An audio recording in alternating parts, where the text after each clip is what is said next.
Too bad you're not there on a Wednesday. I can take you to my Bible study. Did I tell you who Yeah, it is? they have the antique German people. But first, Sort of fact and fiction and imagination and reality and politics and press and all sorts of things. It's going to be a really fun evening. I think everything's fair game, and we're going to have fun, so I give you Jim Lynch to start and then Skip. Thank you.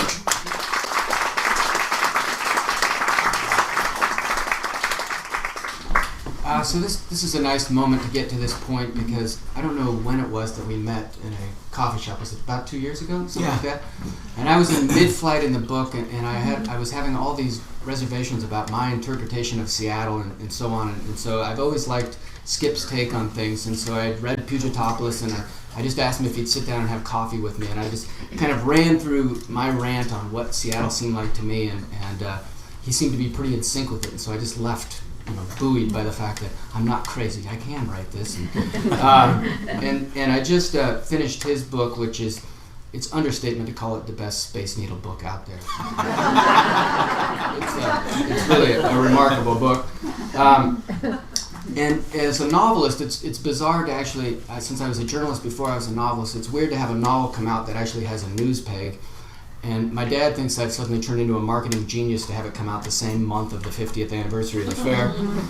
But I really started thinking about it about 10 years ago when I was a reporter for the Oregonian, and I was always I was writing about Seattle for the Portland Oregonian, and I was always trying to explain Seattle to Portlandites.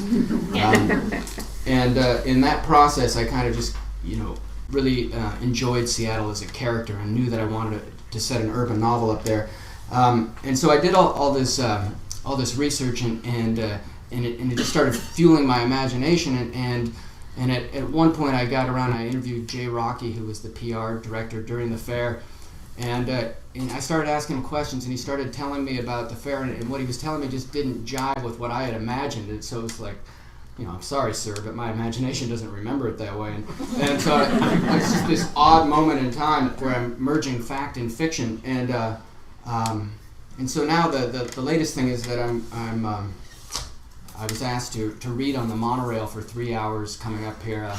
It's just a 2-minute ride on the monorail, so I'm going to be reading 2-minute snippets for 3 hours. And I don't know if that's an honor or a punishment, but so I just wanted to read just a couple brief passages, and then we'll kick it over to Skip here. So this is April 21st, 1962, when the fair started, but it's early in the morning, and this was inspired in part by seeing these champagne glasses in one of the curiosity shops in downtown Seattle, that were going for $50 that claimed to be drunk the night right before the fair opened. So this is the scene that grew out of that.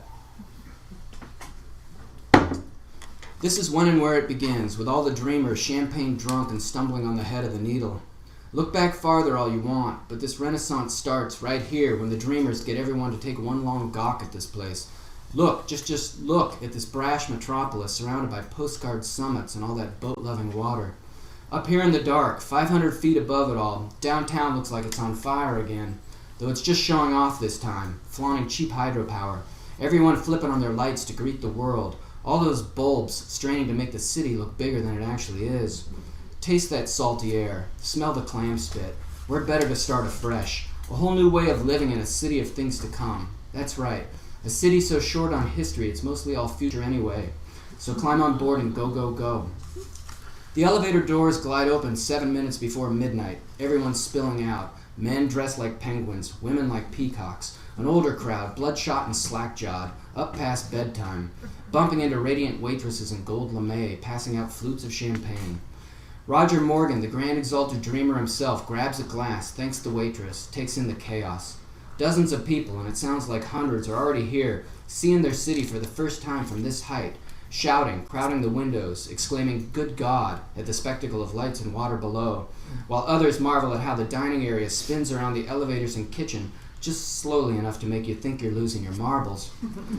A busty woman returns from the bathroom and can't find her friends who've rotated 80 feet clockwise until she hears them roaring at her confusion. A drink spills, a glass breaks, a man retches and blames it on the spinning.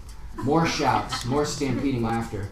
Roger parts another gaggle of people, turning more heads. He's so damn young, isn't he? Into another flurry of handshakes and hugs from people who've already embraced him tonight, but they want more contact now that they're loaded and up in his Space Needle. Everybody wants his blessings, whether it's the etiquette committee urging local ladies to wear dresses during the fair, or the beautification committee telling school kids to keep those candy wrappers in their pockets. The fair is coming. Clean the streets and shine your shoes. The fair is coming.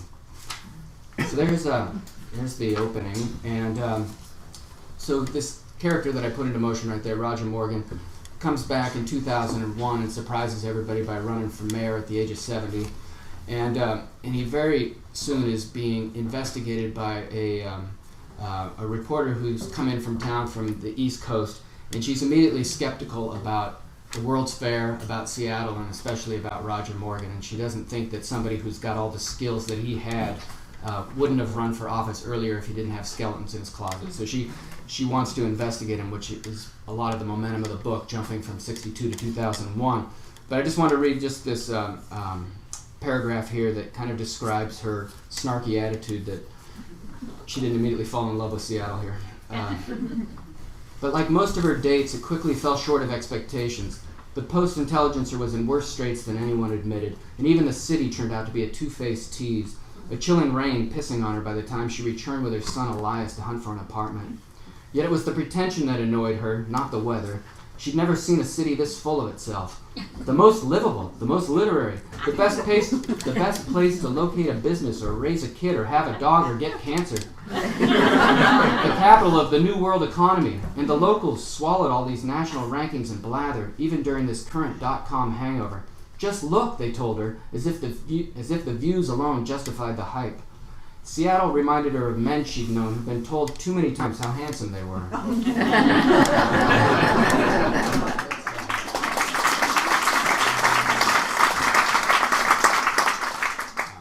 And with that, I'll turn it over to Skip. That is like one of the best single paragraphs for Lesser Seattle that I have ever read. Yeah, it's just fabulous. I'm basically a Lesser Seattle kind of guy, so it was weird to have the Space Needle come to me back in 2010 and ask me if I'd be interested in writing their history for the 50th anniversary. And I love Jim's book, and one reason is even without his skill as a writer and everything, is that my passions are Seattle politics and heritage and World's Fairs. And to get a novel that combines those two things is kind of a rare thing, and I was amazed at what he was able to find and how he was able to put together such a interesting and compelling story about our city. So I told the Space Needle when they approached me about writing the book, and it was based on an article I had done for Crosscut about the Space Needle, because I'd gone to Shanghai in 2010. Largest World's Fair in history was held in Shanghai in 2010. Seattle World's Fair had 9.6 million paid visitors. They had 73 million in Shanghai. This was a country of 1 billion people that had never had a World's Fair. They didn't really know what a World's Fair was, but they were putting one on because that's what you do when you hit the big time. And they had a museum exhibit there about what World's Fairs are, the history of World's Fairs. It was fabulous, put on by the Museum of Shanghai. And in that exhibit, they had this kind of garden of legacy structures from World's Fairs, the Eiffel Tower, things like that. And right in the middle was this giant Space Needle. It was a pretty good one, too. Most models of the Space Needle are awful. They just don't get the proportions right. This one was pretty good. And what I realized in talking to people was that the Space Needle was not just a symbol of Seattle, but it had actually become a symbol of World's Fairs and everything that World's Fairs mean, which have to do with very Seattle themes, which are utopia, the future, technology, and globalization, all of those things. So when the Space Needle, after I thought it over, we talked again after 4 or 5 months, and I felt like there was enough kind of real stuff there that I could talk about the Space Needle and put it into some kind of context. the context that I didn't really understand, because when the Space Needle was built, I was 8 years old. And I remember seeing it being built. I remember seeing it for the first time when it was under construction and being blown away by it. So was everybody else in my Cub Scout den. And I saw it appropriately enough from the top of the Smith Tower, which is the tallest building west of the Mississippi. And we literally were in our Cub Scout uniforms standing there, and there was the future. You talked about that wonderful line about Seattle being all future.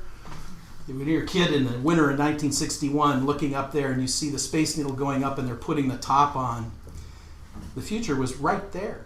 It was very exciting for growing up in what was a small port city that was once described by a New York PR guy as, he said, Seattle. When they told him there was going to be a World's Fair in Seattle, he said, Seattle, I thought that was the kind of town where the town prostitute had a pull-down bed. It's a good quote. I don't know what that means.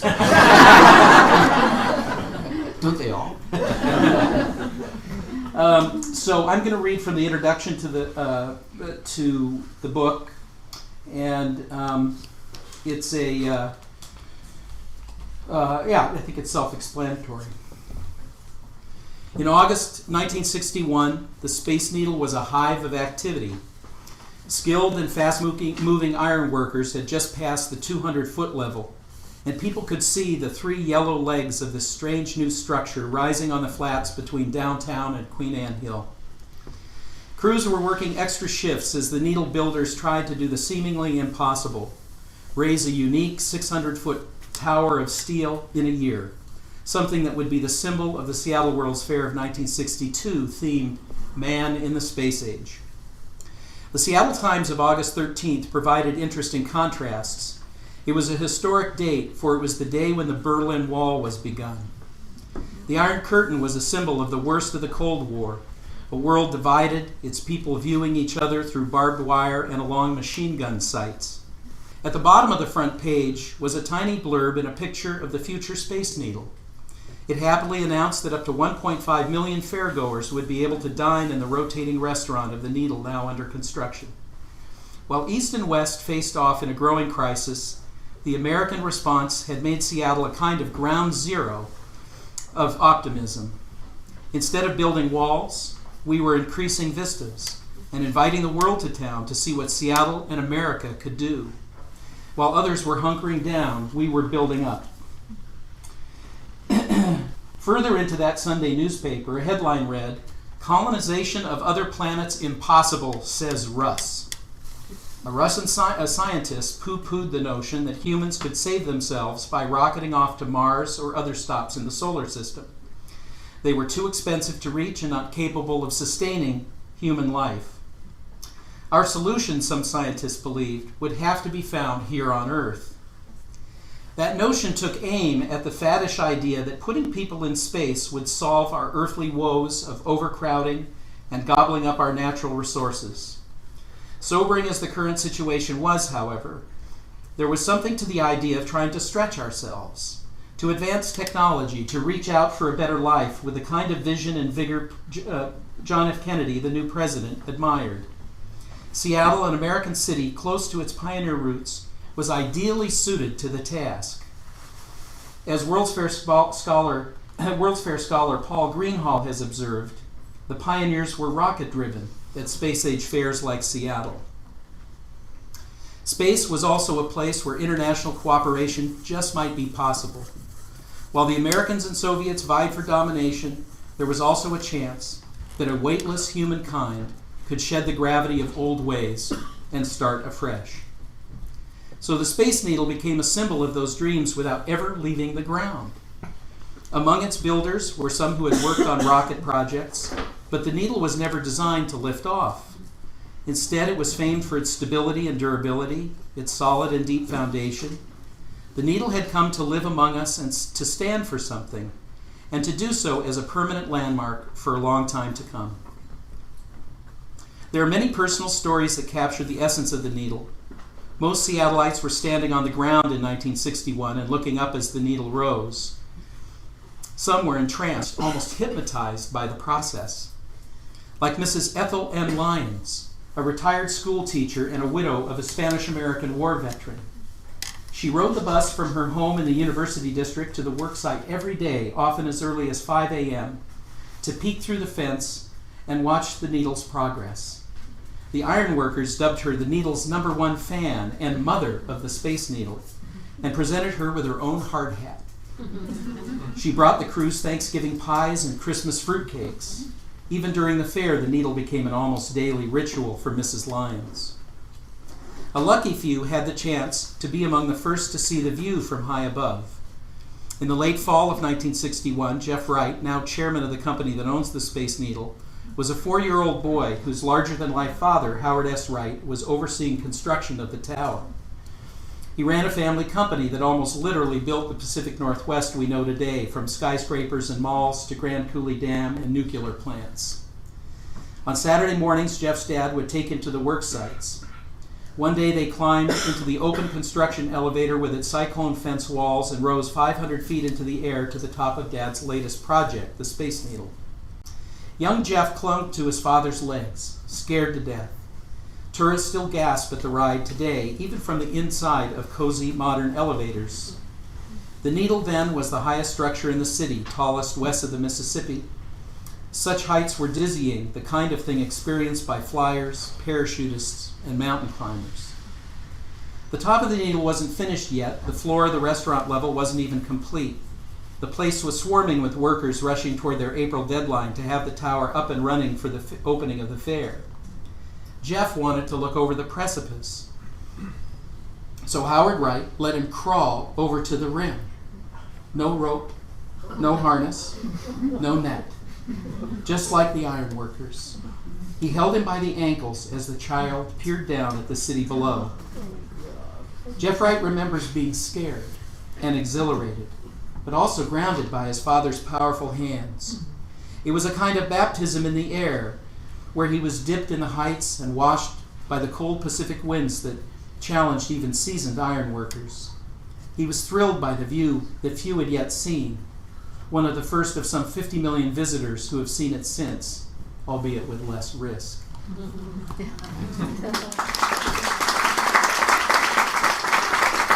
I just finished your book, and I wanted to ask you a question that kept recurring to me, is that I think in some ways, to me, it seems like the Space Needle is almost a tribute to the power of a unreasonable deadline, because they had to come up with an idea for the fair, and they had to build it so fast, and there just wasn't all the normal hoops that need to go through, and there weren't panels to rediscuss it and reevaluate it, and I just think if we'd taken more time, we probably would have come up with something more bland.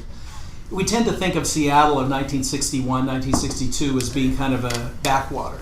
And that's certainly how we were regarded. But if you think about the art scene, if you think about Mark Tobey, Morris Graves, they've rewritten history that we didn't have arts before the World's Fair. But we did. We had a vibrant art scene, modern art scene. We had a vibrant modern architecture scene. What was so surprising about the World's Fair to people in New York was that we had a kind of indigenous talent here, people that were doing work all over, and that the fair belied the provincial view that people had. They were surprised. Most of the architecture at the fair was not done by famous architects brought in. It was done by the local talent. And I think you're right about the whole fair was this gamble upon gamble upon gamble that got the stakes so high that if you didn't just cave in and let it happen, we would have been embarrassed all over the world. Interestingly, the guy who came up with the guy who solved the design problem of the Space Needle, when you go through and you look at all the different iterations of the Space Needle, the one they built was the best one. And yet it was done by committee. How does that happen?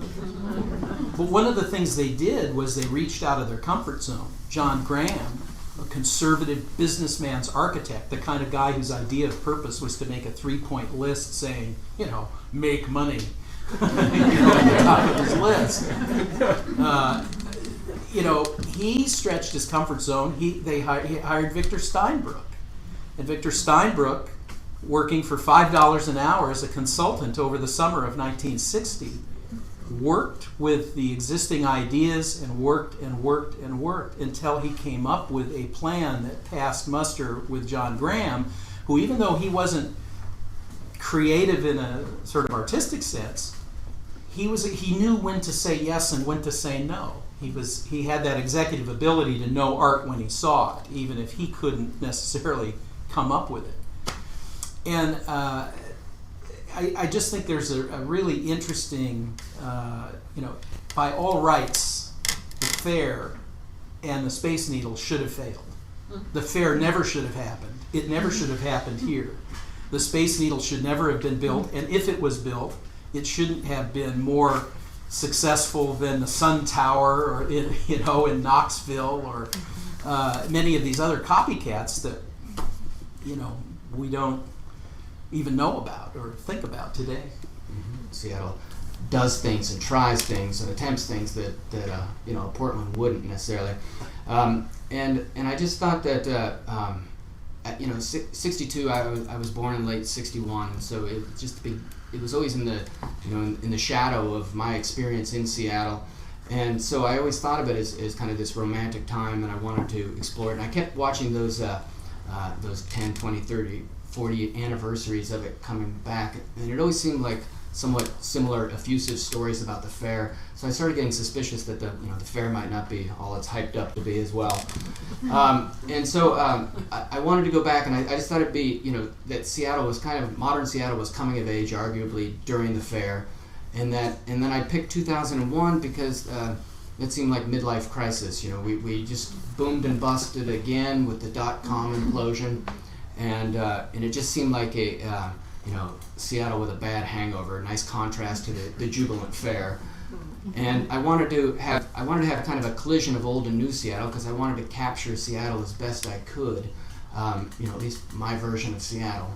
And so, and I just found that the fair was a treat to research and to write and hopefully to read. That it just felt vibrant, and plus it's just kind of fun to go back into the dialogue and the vernacular of 1962, and so I was reading novels written then, and of course Mad Men's on television, and so it's easily accessible in a lot of ways. But I just thought it was fun to have those two focal points, and also just where they were in history. That for the country that Kennedy faked a head cold on the last day of the fair so that he could announce the Bay of Pigs, the Cuban Missile Crisis, the very next day. So the whole fair, this cheery fair about the optimistic future and how we were all going to be in flying cars and everything. The 21st century was right on the as close as we got to the precipice.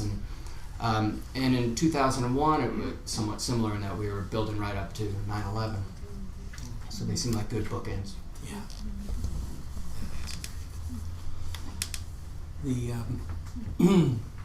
Yeah, they are kind of bookends. You didn't mention WTO in your book, but that always seemed to me like the other World's Fair. It was like the anti-World's Fair. I was happy to hear you say, though, that the police chief during the WTO had read my book. That was nice. Yeah, he read your book and liked it very much. So because there's a lot of police corruption in my book, so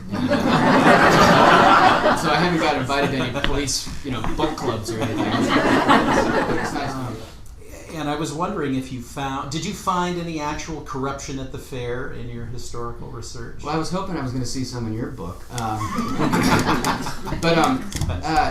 no, I just kind of extrapolated what I thought could be going on during the fair, and so I was going more for plausibility when it came to the corruption end of my book. It was grounded in the fact that gambling was illegal in the state, and that bars throughout Seattle were having card rooms and gambling activities, and they were allowed to do that as long as they paid bribes to the cops. And it was just a big graft network that went on for a long time, and ended up with 100 police officers getting implicated by, I guess, 1971. And it was just, and so I couldn't resist kind of condensing it and putting it in there as kind of this noirish dynamic, and I'm not aware of any members of the fair that got tangled up in that in any way, but I found it conceivable. Yeah. Well, there were In my imaginary world. Yeah, I mean, there were accusations before the fair happened of self-dealing.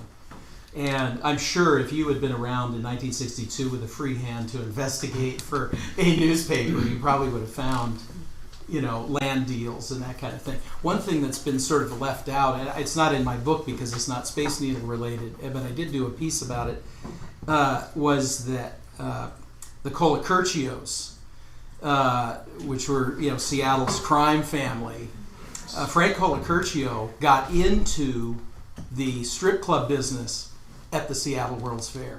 And that's a piece of history you do not hear.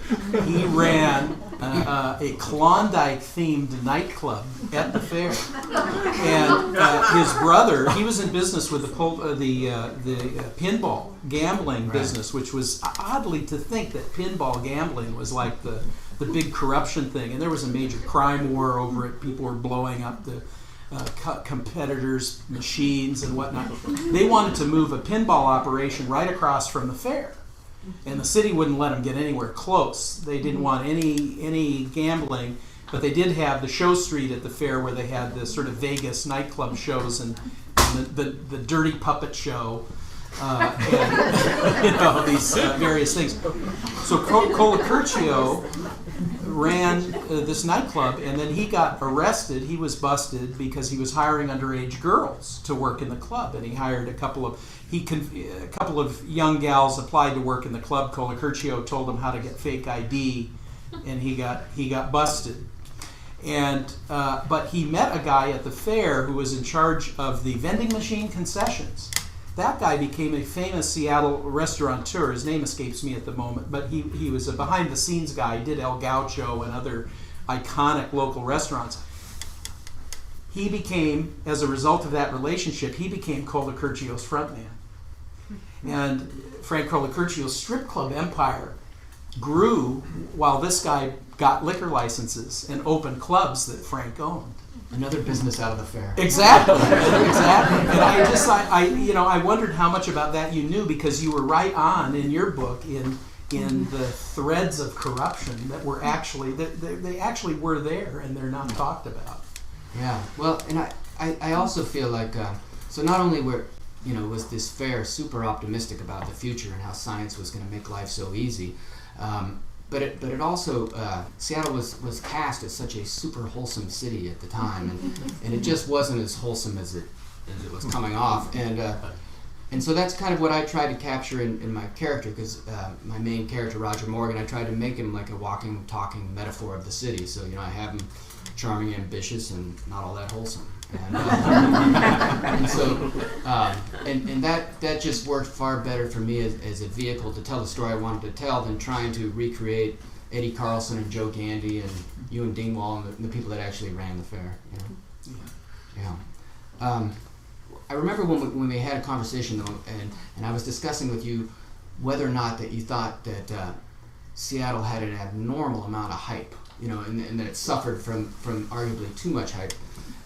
But it seems to me that, and you take a very critical look at the whole region in all your writing, but it does seem like when it comes to the World's Fair and the Space Needle, these are not your soft spots, but spots that you really almost have like a sentimental attraction to. And I'm just wondering if you could kind of describe that. I mean, it comes through beautifully in the book, but... Well, I do, and I think it probably stems back to being that 8-year-old boy looking at the Space Needle being built and feeling excitement. I also remember going up. Jonathan Rabin once said that the Space Needle was like having to live with a velvet Jesus painting.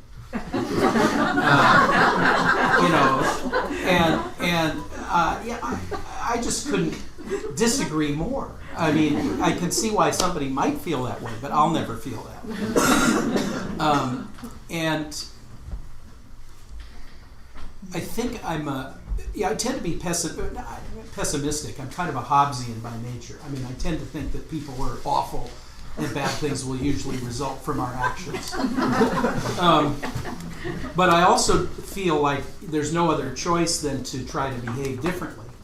And what really appeals to me about the Space Needle is even though utopianism is flawed, it's kind of our best option.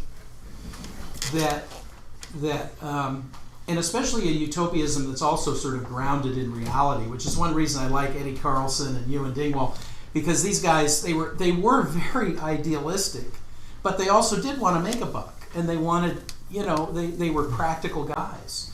And to me, the Space Needle has this resonance, and I'm trying to figure out in the book, why didn't it fail? I mean, why is it so beautiful? Why does it have that kind of Eiffel Tower quality when no other tower built under those circumstances like that has since the Eiffel Tower? And I really think that part of it has to do with it being imbued with this kind of tension and fear and hope from that Cold War period. Right. That what kind of, and I remember I can't remember what day it was, but there's a front page of the Seattle Times from 1961, and on one side of half of the front page is a picture of the Space Needle being built, and on the other half of the front page is a story about a guy in Tacoma, a blind man, digging a bomb shelter. And it's like there are two paths you can take in that kind of thing. Which path are you going to take? And despite my cynicism, or despite my Hobbesianism, it's the Space Needle side that I'm going to cling to if that's the choice. Mm-hmm. Is there any other part you'd like to read? What? Well, no, I've got more questions for you actually. But I just it's an amazingly flexible building Icon. Yeah. Yeah. Well, yeah. I was talking to a class at the UW the other day, and someone asked me about the structure of the book, and what I realized was I spend half the book, or more than half the book, getting from conception of the needle to the fair, or through the fair. But when you get through the fair, you realize, I've spent half the book talking about the first couple of years of its existence, and then I had 48 years for the second half of the book. And what's that story arc? Because as you talk in there, putting on the fair and the tension and the stakes make a really natural narrative. And so what I chose to do was, in that, at the end of the fair, October of 1962, suddenly the Space Needle is a celebrity. It's known around the world. It's been living high on the hog, and now it wakes up in the 20th century, not the 21st century. It's a normal mortal that's going to be around. And what I found was that the Space Needle is kind of like the ultimate baby boomer. Everything that happened in those following decades was what happened to us. That it like you say, it had waterbeds in the 70s. It had bad Polynesian cocktails in the 80s. Kurt Cobain hung out there in the 90s. I mean, it became this kind of mirror. And that was kind of what I was trying to do with this book at different points in time. And in my character, he's just decided he wants to run for mayor, and yet he's driving through the city, riding through the city with his two aides, and suddenly realizing he barely recognizes his own city. That you look up and things keep changing. So can I just read this passage that kind of captures that? And it also just made me realize that it gave me, thinking about it this way, gave me the freedom to write about Seattle the way I wanted to, because it is a different city for all of us.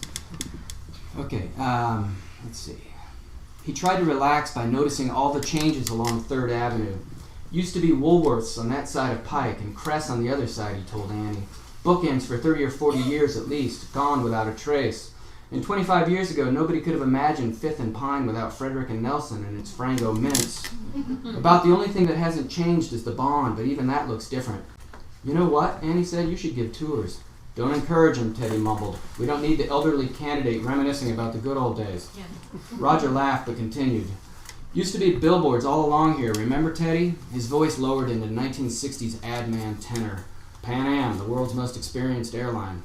Chandler's Shoes was over there, and a couple blocks over, we had Ernst, Pay and Save, and a Bruzy's Pizza. Used to have all our own stuff, see? Now we've got what everybody else has. So people like me see ghosts whenever we drive through here. Jim, I don't want to get too inside baseball with media stuff, but a big part of your book is the journalism part. You have a protagonist that's a reporter, and you're catching a particular moment in Seattle Time, sort of the last legs of the PI. Right. And I'd like you to just talk a little bit about what are the journalistic issues that you're wrestling with in the book. There's scenes in there, having been a newspaper editor for many years, there's scenes in there that are so accurate, so convincing. I've been in that room with that reporter having that terrible conversation. Yeah. Well, the journalism, I think that it was a lot easier for me to write it since I've been out of journalism for 7 or 8 years, and so I had more freedom and fun to actually go back and do it. And what I really wanted to get at the most was just that awkward dance of being a reporter trying to assess the merit of a politician. And I did a lot of that in my time. And there's one point in time where Roger's assistant describes Helen, who's stalking him, as being young enough to be self-righteous and old enough to be able to nail it, to actually be able to do it. And so I remember that point in time, and so I just liked having the trying to get at just how difficult it is to sum somebody's integrity up in 50 column inches and get it right. A lot of people can do it a lot better than others, but it's difficult. And as journalists, we don't discuss kind of that gray morality that creeps into to journalism. And so I just wanted to kind of get at that. And there's a moment in the book where Helen is interrogating Roger, and he suddenly turns it on her and says, "Here's my profile and progress of you," and starts nailing out what he knows about her. And so it just provides, to me, it provides some of the narrative tension and momentum of the book, and I think helps, and also helps bridge the two time frames, because she's investigating him and what he was doing in 1962 as well, so they both matter. One thing that struck me in researching my book was how comprehensive the journalistic ethics of 1962 were different than now. Yeah. In the sense that in a file at the University of Washington, I found various thank you letters from executives at the Seattle Times thanking the fair guys for giving their kids jobs. And it's like, well, little Susie was kind of way out there and needed a job. Thanks for coming through, and of course, I don't think the fair would have happened except the Seattle Times made it happen. In right. terms of their embrace and the pounding and the reporting, and they could run this town in terms of media. Blethyn, I think, was even on the commission. One of the Blethens was not Frank Blethyn, but one of the other Blethens. That columnist Cunningham was banging. Cunningham was like running the show and helped hatch the idea for the fair. But on the other side of that, and I wondered what your observation was, the papers, you had two papers in town, the PI and the Times. And the Times was putting out papers that were like hundreds of pages on a Thursday. It was like a 200-page paper, and they had sections on everything, writers on everything. They didn't have just one Emmett Watson. They had 5 people doing item columns. And I was stunned at the scope of the journalism of 1962 compared with now, where you get kind of one little thin copy of the Times, and it barely covers the bottom of the birdcage. I had troubles gauging the fatness of the papers because I was microfishing. Oh. But I found it more just kind of hilariously, brazenly boosterism. And there was a whole bunch of my God, the New York Times says it's cool too, and here's a report from London, and kind of this echo chamber of all the press from around the world would then be replayed as, see, we're okay. We're still doing that. I was reading a column in the Times about the sports arena proposal over in Seattle, and the columnist was saying, "This will finally make Seattle a big league city." And it's like, boy, wouldn't you like to have a nickel for every time somebody said that?